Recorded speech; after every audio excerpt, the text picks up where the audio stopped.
fathers. He who fathers a wise son will be glad in him. To all the fathers, let your children appreciate you today. Thank you for all the sacrifices you make for our family and all the joy and love you bring to our lives. We are so blessed to have you.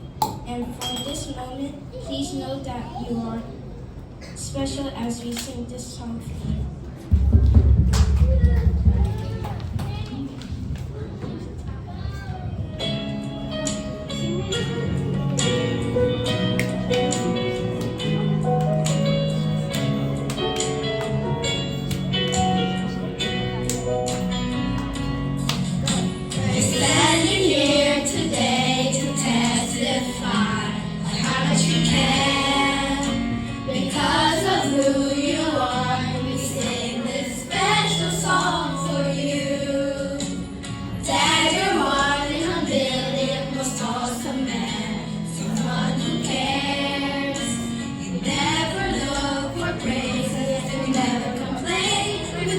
Alright.